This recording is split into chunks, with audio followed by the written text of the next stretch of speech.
नमस्कार दोस्तों, आप लोग को स्वागत है हमारे YouTube चैनल जीत तन लेक्चर्स में। दोस्तों, आशा करता हूं कि आप लोग अच्छे होंगे। आज हम लेकर आए हैं आप लोग के लिए दिंगत भाग 2 के चैप्टर नंबर 1 बातचीत के सारांश समरी, जहां से आपके बोर्ड एग्जाम में 5 अंक के क्वेश्चन पूछे जाते हैं। दोस्तों, तो हमारे वीडियो में लास्ट तक बने रहेंगे।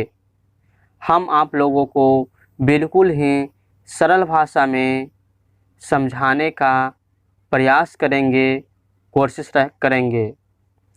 तो दोस्तों, अब हम शुरू करते हैं बातचीत पाठ के सारांश। बातचीत जो है दोस्तों, इसके लेखक जो हैं बाल कृष्ण भट्ट जी हैं। तो पहले हम जान लेते हैं दोस्तों लेखक के बारे में। बाल कृष्ण भट्ट जो थे दोस्तों, भारतेंदु युग के सर्वाधिक प्रखर विचारकों में थे। यानी बाल कृष्ण भट्ट जो थे भारतेंदु युग के सर्वाधिक यानी सबसे अधिक प्रखर विचारक थे। हिंदी गद्य और आलोचना के निर्माण में बाल कृष्ण भट्ट की भूमिका महत्वपूर्ण थी। हिंदी जो गद्य था और आलोचना था, उसके निर्माण में जो था दोस्तों, बाल कृष्ण भट्ट के जो भूमिका था महत्वपूर्ण था, अद्वितीय था। हिंदी प्रदीप नामक पत्रिका के माध्यम से उन्होंने विभिन्न सामाजिक, सांस्कृतिक और राष्ट्रीय महत्व के विषयों पर गंभीर विचारात्मक निबंध लिखे और लिखवाए। बाल कृष्ण भट्ट जो थे सामाजिक, सांस्कृतिक और राष्ट्रीय महत्व के विषयों पर गंभीरतापूर्वक विचारात्मक निबंध लिखे और मतलब जो कवि थे, जो लेखक से उनसे लिखवाए। इन निबंधों में राष्ट्रीय नवजागरण का केंद्रीय स्वर समाहित था। जो इन निबंध लिखते थे और लिखवाए, उसमें राष्ट्रीय नवजागरण का, जो राष्ट्र के नवजागरण था, उसका केंद्रीय जो स्वर था वो समाहित था। उन्होंने नितांत व्यक्तित्व और रोजमर्रा के साधारण अनुभव जैसे विषयों को गंभीर चिंतन से पूर्ण किया। जो बाल कृष्ण भट्ट थे वे नितांत व्यक्तिगत और रोजमर्रा के साधारण अनुभव जैसे विषयों को गंभीर चिंतन से पूर्ण किए थे।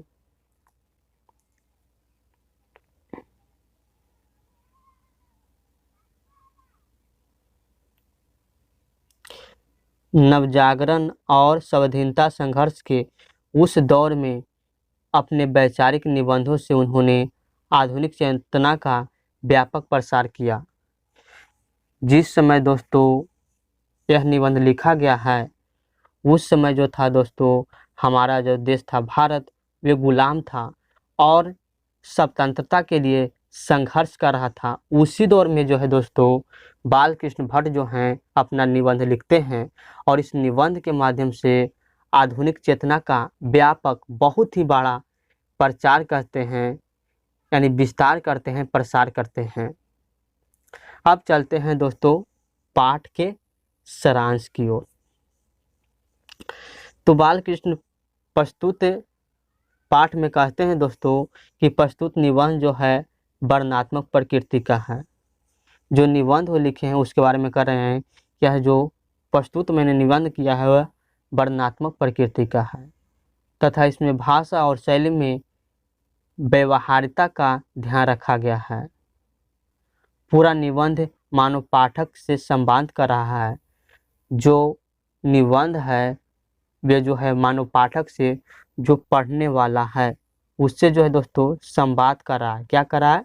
संवाद कर रहा है, यानी बातचीत कर रहा है दोस्तों।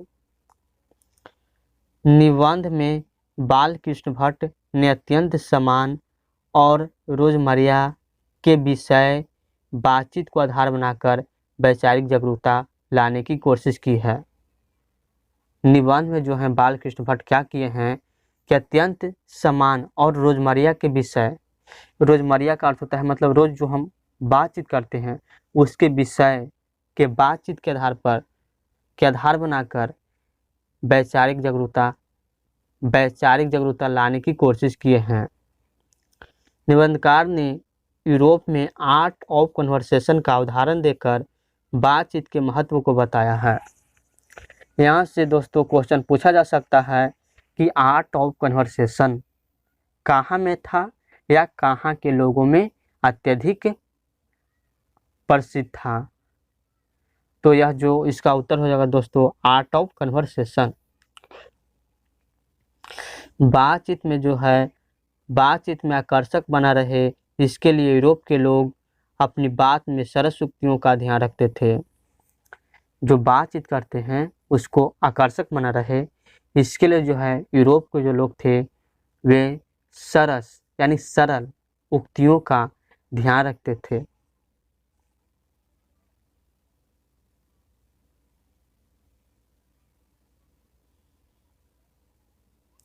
भट्ट जी का मानना है कि हमारे यहाँ भी बातचीत की भाषा और उसके लिखित रूप यानी गद्य की भाषा सरस लोकोक्तियों से पूर्ण और मुहावरेदार होनी चाहिए।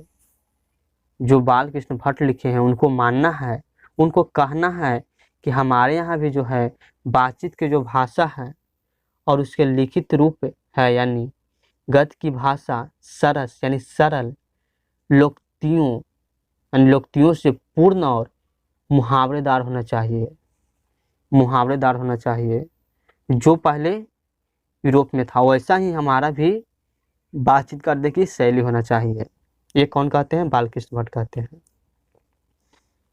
ऐसा इसीलिए कि जिस राष्ट्रीय चेतना का संप्रेषण भारतीय जनता में होना चाहिए वह आम फहम शब्दों को बातचीत जैसी सरस विद्या में ढलकर संभव थी, भाषणबाजी से नहीं।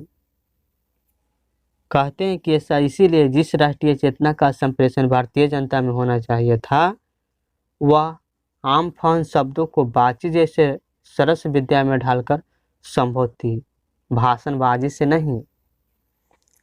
इसीलिए वे एक उदाहरण लेते हैं।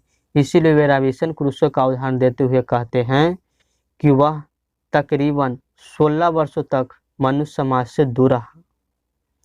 वह कुत्ते, बिल्ली आदि जानवरों के साथ रहता था।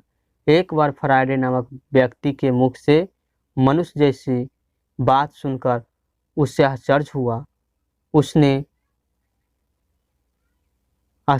उसने भी बोलने की कोशिश की और उसे ज्ञान हुआ कि वह जानवरों से पृथक है और बातचीत कर सकता है।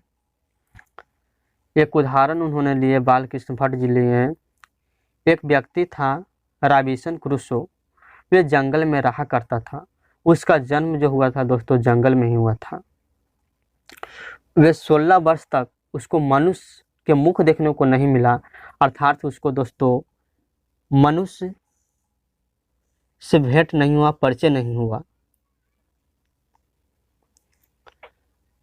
वह कुत्तों, बिल्ली आदि जानवरों के साथ रहता था। एक बार जो है दोस्तों 16 वर्ष के बाद फ्राइडे के मुख से एक बोली सुना और उससे वह प्रभावित हुआ। वह सोचा कि मनुष्य जो है वह जानवरों से जो है पृथक है। क्या है दोस्तों? पृथक है यानी अलग है और बातचीत कर सकता है। अपनी भावनाएं को बातचीत के माध्यम से अपनी भावनाएं को, अपने विचार को, अपने मत को, आवश्यकताओं को, जो उसको आवश्यकता हो, सुख दुख को, उसके सुख हो दुख हो, हंसी हो खुशी हो, उसको सब कुछ को दूसरे से साझा कर सकता है।